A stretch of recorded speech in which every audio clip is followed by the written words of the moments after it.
Hello and welcome to Music Theory number 1. As you can see, there is a piano keyboard and here's a blank page. This is using Sibelius 8. It's not about how to use Sibelius 8, this is about music theory. We start from the very beginning. Blank page. What we need to do now is we need to add instruments or add a stave. So I've still not got used to it. Here we are. I will add a piano. Now we have what is called a stave, 2 staves for the piano. This here is called the treble clef or the G clef. As you'll see that the start of the curly line starts on a G. You'll come to that in a minute. Here we have what's called the bass clef or an F clef, as the curly bit starts on an F, as you'll soon find out. Right, this is piano. That's a little bracket that means it's played for the piano. These are staves. These here are bar lines. That line, that double thick line at the end, that means the end of the piece. And these little blocks here are rests where no music is played within for that certain part. These are semi-brief rests, and it doesn't matter what time signature you have, they always indicate the whole bar is at rest. Right, so what we'll do now is we'll add a time signature. I'll find it. And we'll call it 4/4. So now this explains there will be 4 beats in every bar. Now that's the same for both staves. I will now add some notes. So if I click on that, click on the crotchet, and now we have crotchet rests. They're worth 1 beat.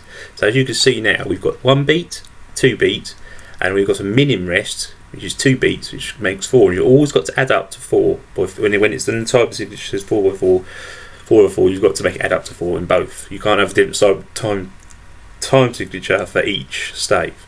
Right, so if we start with what everyone knows is middle C. There, that is middle C. And if I go into the bass, and put middle C in the bass, you'll see it's exactly the same. Right, now we'll progress.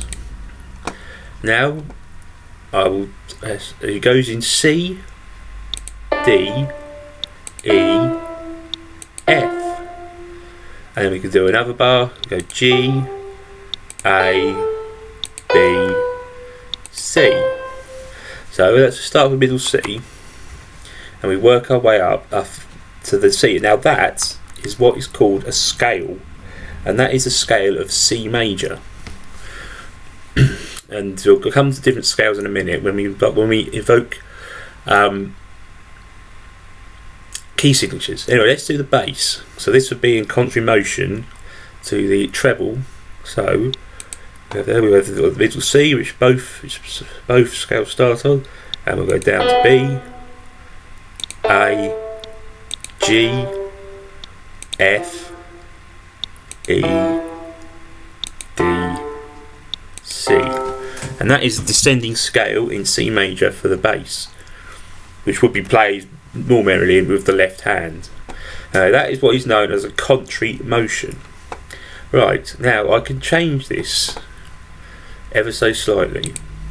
If I want to put it in the key of G major, I click there, and what happens then? That indicates that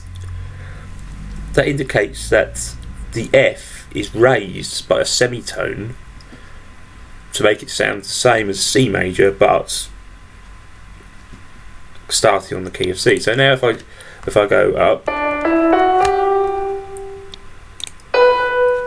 cancel that, it doesn't count. We raise this up. There we've got a scale of G major.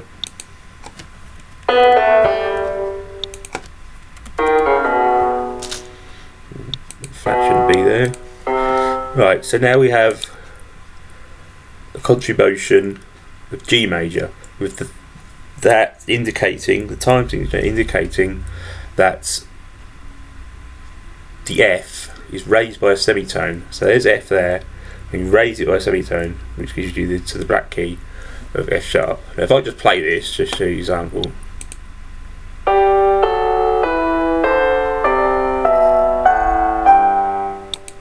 Okay, that's simple, that's contrary motion, and you can do it for any key signature. If you hit all the key signatures, so yeah, so that's the basics, that's the start. So thank you.